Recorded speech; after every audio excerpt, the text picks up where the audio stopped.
राजस्थान में विधानसभा चुनाव की तारीखों का ऐलान हो चुका है। हर बार की तरह इस बार भी राजस्थान में मुख्य मुकाबला बीजेपी और कांग्रेस के बीच ही है। राज्य में पिछले 5 सालों से अशोक गहलोत के नेतृत्व वाली कांग्रेस पार्टी की सरकार है।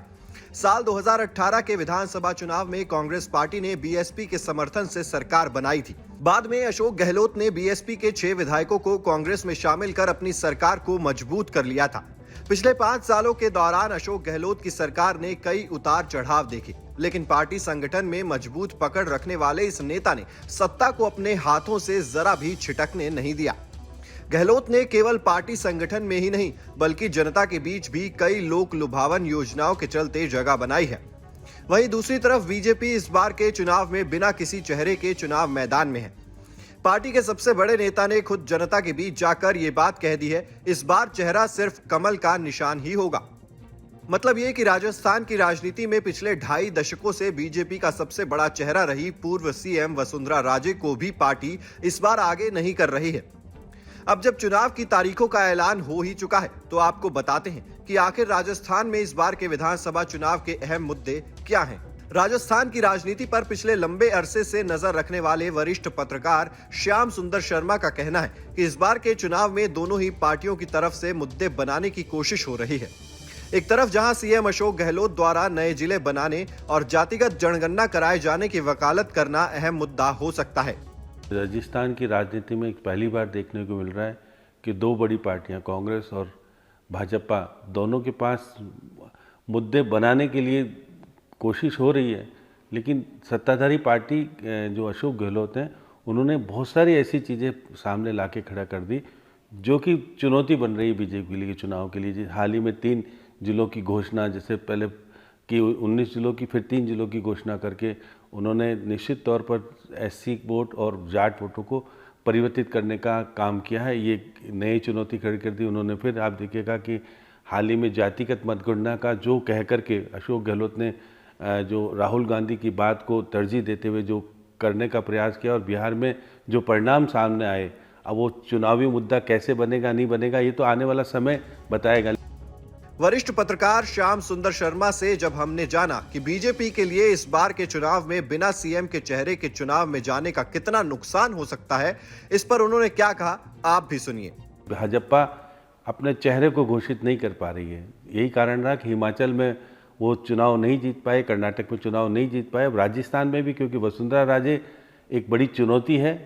वो अपने टिकटों, अपने समर्थकों को लेकर के जिस प्रकार से प्रभावी ढंग से प्रहार कर रही है और कोशिश कर रही है कि केंद्रीय नेतृत्व से अपने पक्ष में निर्णय करा ले। यही कारण है कि लिस्टें आज तक जारी कर पाने में कामयाब नहीं हो पा रही। देखिए जेपी नड्डा और बीएल संतोष संगठन महामंत्री हैं, फिर आ रहे हैं दोबारा से, 3 बार आ गए, अमित शाह आ गए, जेपी नड्डा आ गए, या बाकी सारे संगठन के लोग आने के बाद भी टिकटों का फैसला नहीं होना एक बड़ी चुनौती है। अभी दिखता नहीं है। मुद्दा ये बड़ा अपने आप में बीजेपी में बन रहा है कि किन लोगों को चुनाव लड़ाया जाएगा, किन को नहीं लड़ाया जाएगा। पार्लियामेंट के मेंबर चुनाव लड़ेंगे, केंद्रीय मंत्री चुनाव लड़ेंगे।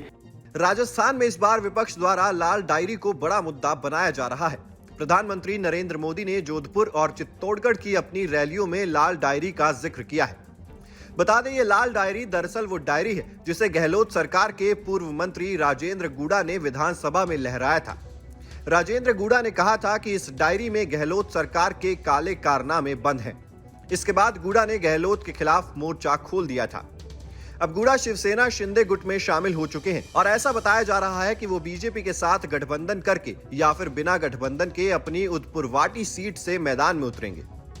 जिस प्रकार से लाल डायरी चुनावी मुद्दा बनने की कोशिश हो रही है, प्रधानमंत्री चुनावी डायरी को कह रहे हैं कि इसमें काले कारनामे हैं, क्योंकि निश्चित तौर पर राजेंद्र गुड़ा ने कहा कि मैं कांग्रेस का हूँ, निकालने की हिम्मत नहीं है कि कांग्रेस को और अशोक गहलोत को मुझे निकाल के दिखाएं, और मैं तो वो चीज़ निकाल के दिखाऊंगा जिसके कारण अशोक गहलोत को जेल जाना पड़ेगा। क्योंकि प्रधानमंत्री हर बैठक में आप देखिएगा कि चित्तौड़ में या फिर अब अभी आते हैं हाल ही में जोधपुर में जो मुद्दा बनाते हैं, मुख्यमंत्री का विधानसभा क्षेत्र में अगर मुद्दा बनाते हैं तो निश्चित रूप से कुछ न कुछ तो ऐसा है जिसके कारण कि एक बड़ा मुद्दा लाल डायरी बन सकती है अगर राजेंद्र गुड़ा उस रहस्य को खोलते हैं।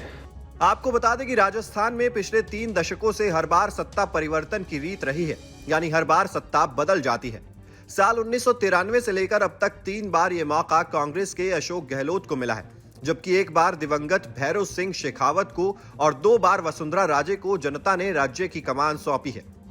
इन सबके बीच एक बात जो गौर करने वाली है वो ये है कि पिछले 25 सालों से राज्य की राजनीति केवल और केवल 2 चेहरों के इर्द गिर्द ही घूमती रही है, और ये 2 नाम है वसुंधरा राजे और अशोक गहलोत। ये 2 ऐसे चेहरे हैं जो इस सत्ता परिवर्तन के बाद भी कभी चुनाव खुद नहीं हारते। भले ही इनके मंत्री विधायक चुनाव हार जाते हैं, लेकिन गहलोत और वसुंधरा राजे अपनी अपनी सीटों से हर बार जीत कर आते हैं। लेकिन जानकारों की माने तो इस बार का चुनाव दोनों के लिए आर या पार का चुनाव है। दोनों ही नेता अपनी अपनी पार्टी में अपने राजनीतिक कद की लड़ाई लड़ रहे हैं, क्योंकि भले ही गहलोत जनता के बीच सीएम फेस हो, लेकिन कांग्रेस ने अभी तक ऐलान नहीं किया है कि पार्टी किसे कमान सौंपेगी। वहीं दूसरी तरफ वसुंधरा को लेकर तो पार्टी ने पहले ही ऐलान कर दिया है कि चेहरा कमल होगा। ऐसे में दोनों ही नेताओं को लेकर ऐसे भी कयास लगाए जा रहे हैं कि अपनी अपनी पार्टियों में तवज्जो न मिलने पर इन दोनों दिग्गजों का स्टैंड कहीं अपनी ही पार्टियों को नुकसान पहुंचाने वाला तो नहीं रहेगा। Team news nation digital.